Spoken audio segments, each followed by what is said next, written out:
The sun was a white hammer against the sky, beating down on the New Mexico territory. A thin, corrosive dust coated everything in Redemption Gap, a town that looked like it had been coughed up by the desert and left to die. The air shimmered with heat, smelling of dry earth, stale horse manure, and cheap whiskey. 4 riders entered the main street. They moved with the silent, practiced confidence of men who lived by the gun. Leading them was Billy the Kid, William H. Bonney, barely 20, but carrying the weary eyes of a man twice his age.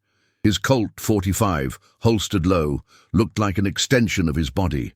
With him rode Tom O'Folliard, broad and steady, Charlie Bouldre, wiry and watchful, and Jose Chavez, silent and familiar with the brutal rhythms of the borderlands. The silence of the town was wrong.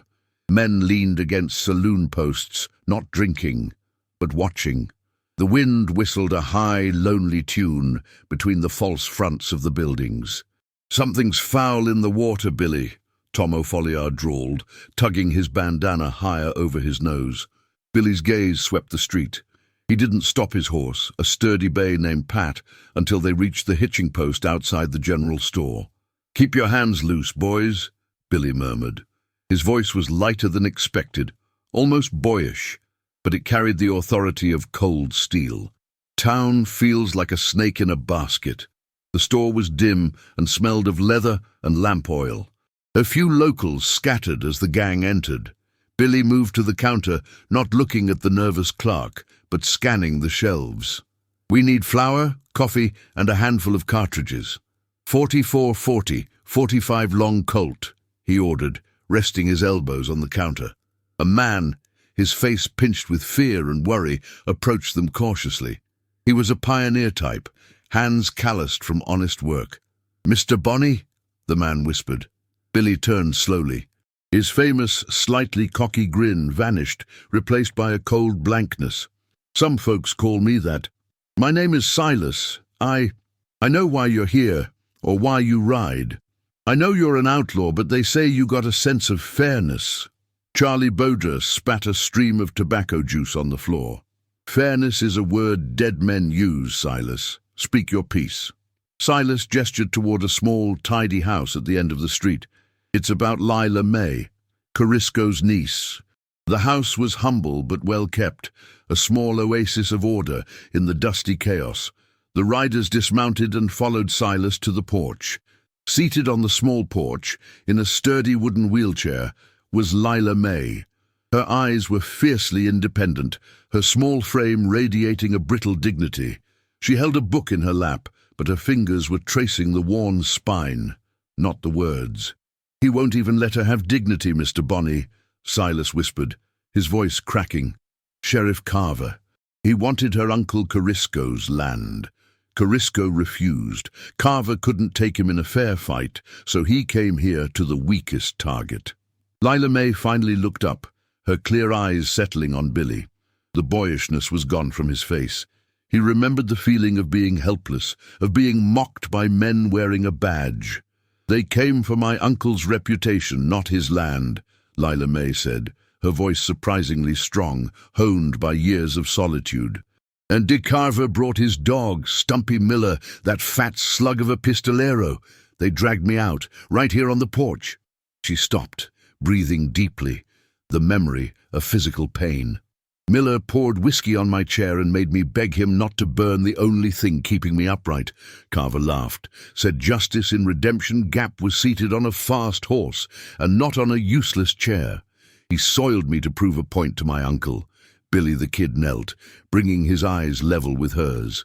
The dust, the tension, the whispers, it all receded. There was only the girl, the chair, and the cold, unadorned truth of injustice.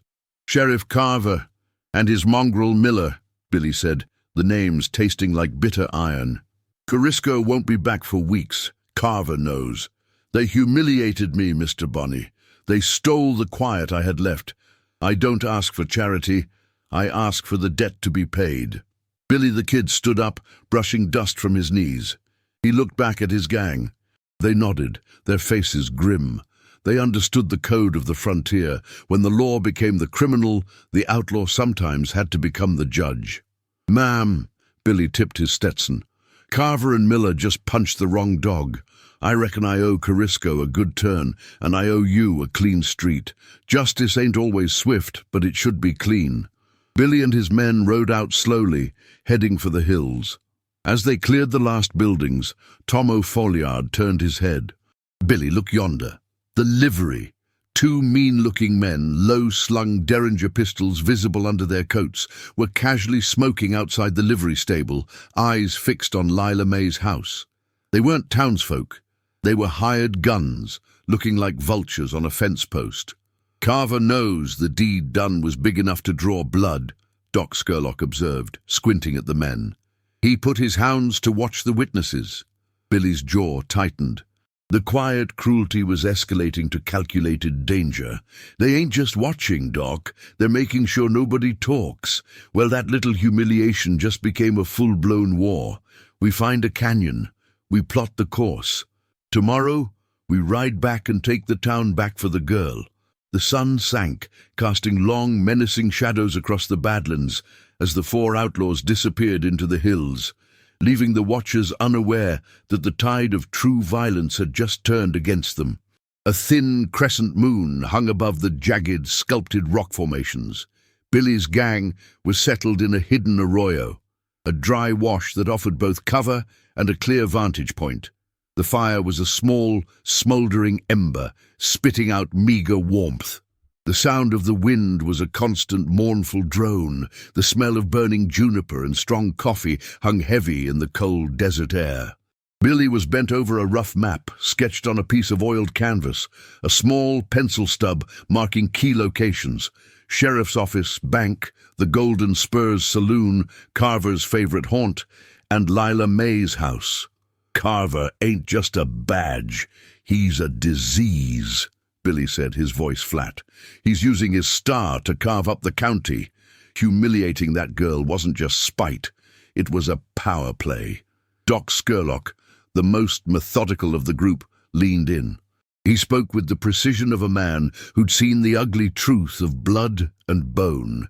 "Redemption Gap is a choke point, one main street. Carver's got 3 deputies, 2 full-time hired hands, the ones watching Lila May, and God knows how many off-the-books gun hands sitting in that saloon. We need to cut the head off the snake first, then the tail," Charlie Boder interjected, his Winchester resting across his lap. "The tail is Miller, the one who did the dirty work. He'll break fastest." Jose Chavez moved like smoke between the shadows. He was closer to the earth than the others, his movements silent and utterly efficient. He scaled the roof of a deserted tannery, his eyes fixed on the Golden Spurs Saloon. Through the grimy window, Jose saw Stumpy Miller, a heavy-set man with a perpetually sneering face, nursing a bottle of whiskey, his pistol a bulky lump at his hip. Miller was bragging loudly about a recent job, his laughter echoing coarsely. Jose noted the saloon's back exit, the distance to the sheriff's office, and the rotation of the 2 hired guards. He also noticed something else: a pair of fresh, expensive-looking horses tethered behind the bank. Horses meant for a quick escape, not regular patrol. Jose returned before the moon hit its zenith, silent as the shadows he rode in. He delivered his report in curt, functional Spanish and broken English. "Miller, he's fat with whiskey at the Spurs.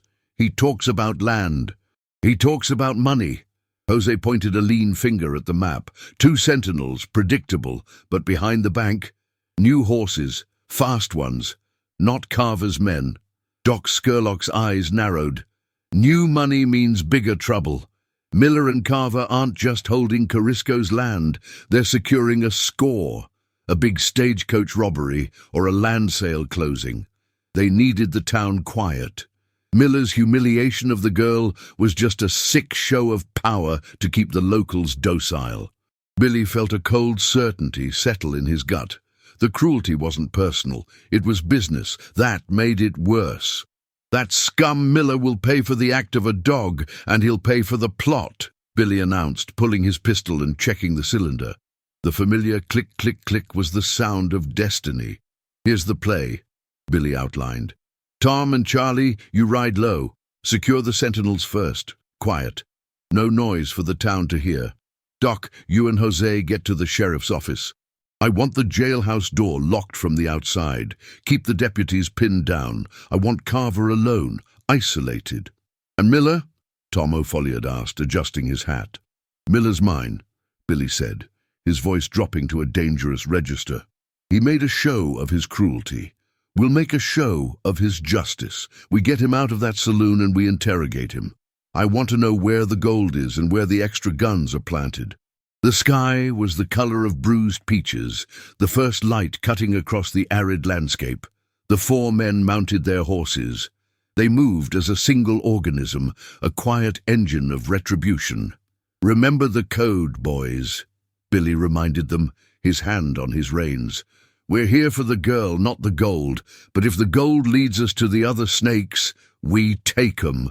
We ride, Billy, Tom responded, pulling his bandana over his face. The silence was the only response. The sound of their horses' hooves was muffled by the sand. They split into two pairs, dissolving into the pre-dawn gloom, heading for a confrontation that would either cement Billy the Kid's legend as a force of twisted justice or end it violently in the dust of Redemption Gap. The hunt for the first blood had begun. The saloon's back alley smelled of spilled beer, decay, and desperation. Tom O'Folliard and Charlie Boder moved silently. The two sentinels watching Lila May's house were predictable, just as Doc Scurlock had analyzed. They were drunk on boredom and cheap whiskey. One on the left, one on the right, Charlie whispered, his voice dry. Quiet as a prayer, Tom agreed, drawing his bowie knife. It was over in 2 heartbeats. A sickening crunch of bone, a muffled choke, and the two sentinels crumpled, their bodies dragged quickly into the shadow of a water trough. The only sound was the creak of the wind-worn sign hanging above the saloon door. The saloon was loud, but not festive. The noise was the desperate clatter of men trying to forget they were in Redemption Gap. The air was thick with tobacco smoke and the sweet, cloying scent of bad liquor. Stumpy Miller was still at his table, now half asleep, his head resting on his meaty arm. Billy the Kid appeared in the doorway like a phantom conjured by the smoke. The loud, discordant piano music stopped. A silence, thick and suffocating, descended. "Where's the sheriff, Miller?" Billy's voice was low, cutting through the silence like a razor. Miller jerked awake, his eyes wide and bloodshot. He recognized the slight, dangerous figure instantly. "Bonnie!" he gasped, his hand darting for his pistol. Billy was faster. The Colt was a blur of silver and black. He didn't fire, but the sound of the hammer-cocking was louder than any gunshot. "The only shot you'll hear is the one you earn," Billy said. "Get up." Miller was bound and gagged, trussed up like a holiday turkey in the damp, dirt-floored cellar of the general store. The air was cool, a stark contrast to the oppressive heat outside. Billy and Doc Scurlock stood over him, lit by a single flickering lantern. The smell of mold and wet earth filled the space. "We ain't got all night, Miller," Doc Scurlock said, his tone clinical, devoid of emotion. "Tell us about the gold. Tell us about the extra men." Miller sputtered, the gag muffling his pleas. Billy reached down and yanked the rag away. "The girl, Miller," Billy said, his eyes hard and uncompromising. "When you mocked that girl in the chair, you invited the devil to dinner. Now he's here. What did you trade her dignity for?"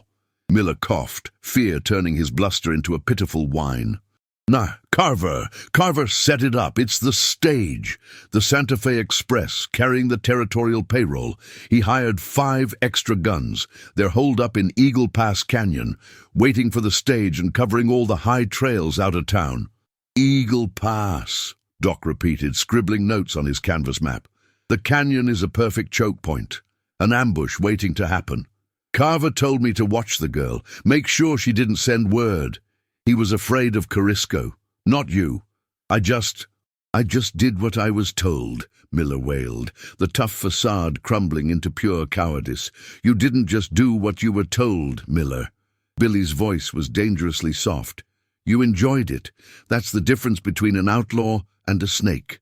Suddenly, a distant muffled boom echoed from the north. The lantern flickered violently. "What was that?" Miller whimpered. Doc Scurlock's head snapped up. "It's a signal.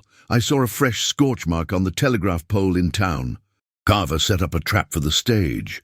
The boom was a dynamite charge to cut the line. They've moved up the schedule. "The ambush is on," Billy realized.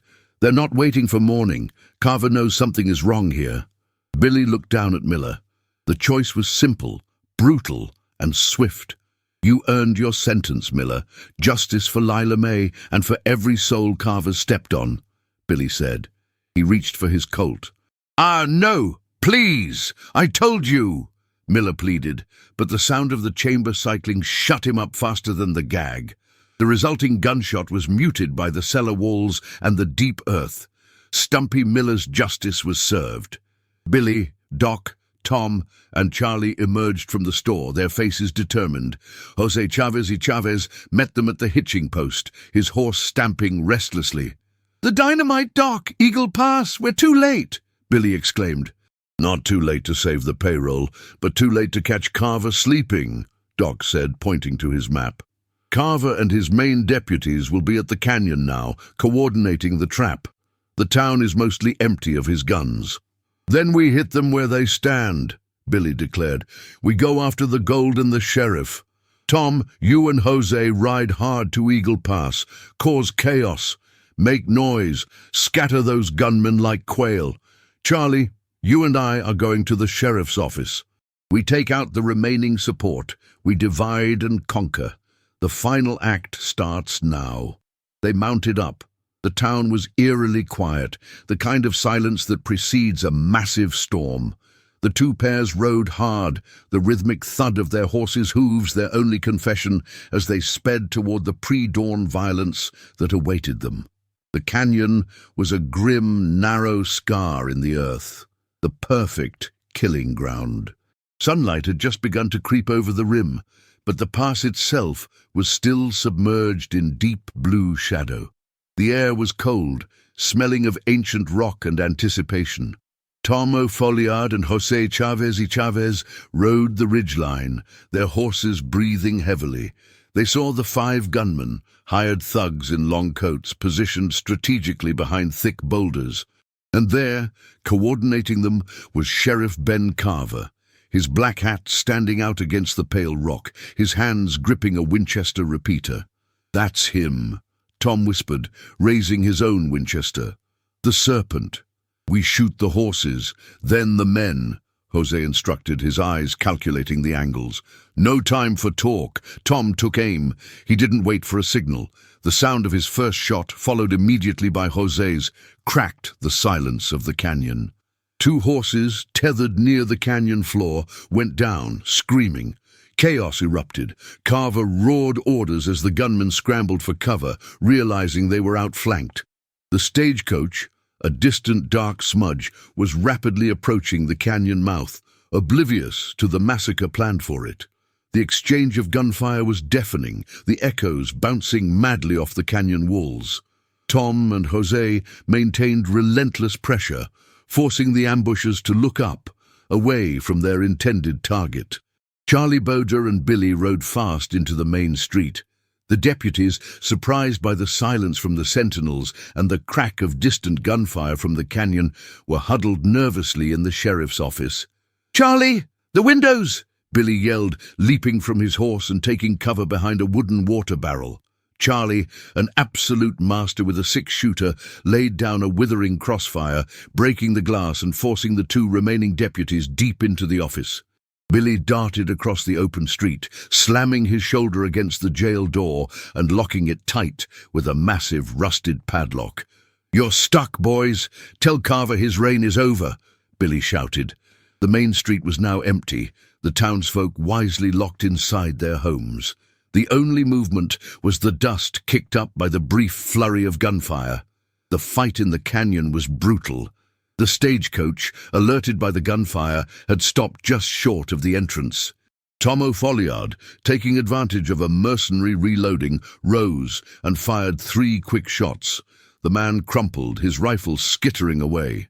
Sheriff Carver, realizing his plan, the entire justification for his tyranny, was failing, screamed a curse and sprinted toward the only remaining path of escape, the narrow trail leading up to the ridge. "He's running!" Tom yelled, pursuing on foot. Carver, winded and panicked, crested the ridge only to find Billy the Kid waiting for him. Billy had ridden hard, leaving Charlie to watch the town, following the logic of the fight to its inevitable end. The two men stood 50 feet apart. The sun was now high and merciless. The silence was absolute, broken only by Carver's ragged breathing and the whistle of the desert wind. Carver was heavily built, older, wearing the badge of office. Billy was young, slight, wearing only a reputation. "You ruined my life, Bonnie." Carver spat, his face a mask of rage and sweat. "Ah, for a crippled little girl. You ruined her peace, Carver." Billy corrected, his voice a low, steady hum. "You used your star to stand over the weak. That ain't law. That's just a pig in a clean suit. You deserve less justice than a dog." Carver drew his pistol, a heavy engraved Colt. Billy's movement was fluid, lightning fast. Carver's shot went wide, kicking up dirt 10 feet away. Billy's return shot was calm, deliberate, and true. The impact spun Sheriff Carver around. He clutched his side, his face contorted in disbelief. The pistol fell from his numb fingers. "You got no right," Carver gasped, sinking to his knees. "I got the right the Lord gave me to balance the scales," Billy said, walking slowly toward the man.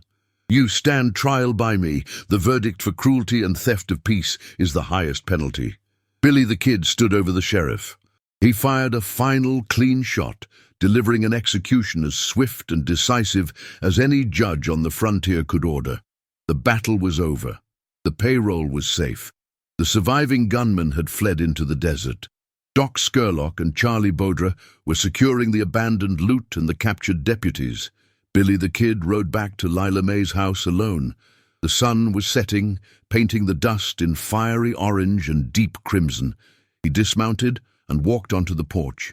Lila May was there, still in her chair. She didn't have to ask. The air, the sudden quiet, the absence of Carver's shadow told her everything. "The debt is paid, Mum," Billy said, tipping his hat. "Carver and Miller won't bother you or your uncle no more. The town is clean." Lila May looked past him toward the sunset.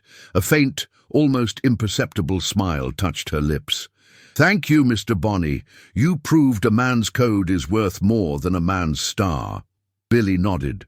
He felt the familiar pull of the open trail, the knowledge that his moment of peace was fleeting. He had done a good thing, a right thing, but he was still Billy the Kid. "We ride before the sunrise," he said. "The law will be back, the right kind of law or the wrong kind, but it will be back." He turned to leave, but stopped. The quiet triumph of justice was tainted by a new fear. "Billy!" Doc Scurlock rode up, his face grim. "Two riders just passed through the gap, asking about the shootout. They weren't locals, badges like no others. Federal marshals, Pinkerton men, and they're looking for you." The true chase had begun. The town was waking up to a world remade. The stench of gunpowder had faded, replaced by the fresh, cool smell of the desert morning. The sheriff's office stood silent, its windows boarded up. Billy, Doc, Tom, and Jose were ready to ride. They moved quickly, efficiently, loading supplies. The stolen territorial payroll, recovered from Eagle Pass, was left untouched in the abandoned bank vault, a testament to Billy's selective code of honor. "Pinkertons ain't like deputies, Billy," Doc Scurlock warned, checking the breech of his rifle. "They got a long memory and even longer reach. They'll be on a scent trail, not a dust trail," Billy replied, pulling his Stetson low. "They'll look for the payroll. They won't believe the thief left the gold." "They'll believe you left the bodies," Charlie Baudra pointed out, a pragmatic truth. Billy took a moment to say his final goodbyes. Lila May was waiting on her porch, her back straight. The morning light washed the remaining grime from the windows. "They say you left the gold, Mr. Bonney," Lila May said, her eyes fixed on his. "If a man's word is his wealth, you're the richest man in the territory." "Gold rusts, Ma'am," Billy said simply. Honor doesn't. You did more than ask for justice. You reminded me what a gun is supposed to be for. He reached into his pocket and pulled out a heavy silver dollar. He flipped it to her. For the house. Get some new paint. And a good lock. Lila May caught the coin with surprising dexterity. She didn't thank him. The Pinkertons will be fast, William. I'm faster, Billy said, a flash of his famed bravado returning. And I know the territory better. He turned to his horse. Lila May spoke again, her voice a quiet benediction. When you run, Mr. Bonney, run toward the kind of man you were today. The 4 outlaws rode out. They didn't take the main road. Jose Chavez y Chavez led them along a virtually invisible trail, a network of cattle tracks and ancient indigenous paths known only to a few. The harsh landscape was their only friend. The heat rose quickly, turning the air into a shimmering mirage. The only sounds were the clink of their spurs, the rustle of their chaps, and the steady, pounding rhythm of the horses. "Where to, Billy?" Tom O'Folliard asked, looking back at the rising dust cloud that marked the direction of Redemption Gap. "Anywhere that sun don't set on a man wearing a badge, Tom," Billy replied, adjusting his reins. "We made our mark. Now we run and let the legend do the walking." 2 new riders entered the town. They wore long, clean dusters and carried new, heavy rifles. Their faces were clean-shaven, their authority immediate and unquestionable. Pinkerton, Agent Sterling, and Deputy Marshal Reed. They stopped outside the sheriff's office. The townsfolk watched from the shadows. "Where's Sheriff Carver?" Agent Sterling asked, his voice sharp and educated. A nervous local, Silas, pointed to the ridge.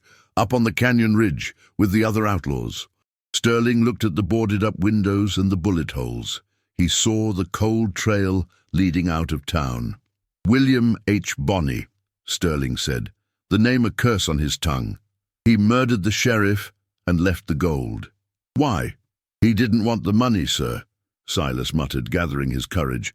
"He did it for the girl, for justice." Agent Sterling scoffed, pulling out a small leather-bound notebook. "Justice is a fiction, son. Outlaws only deal in blood and coin.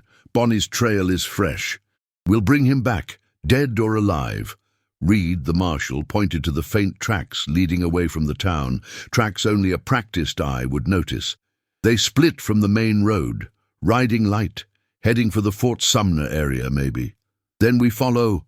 He made his legend today. Now he pays the price for it," Sterling declared, kicking his horse into a brisk trot.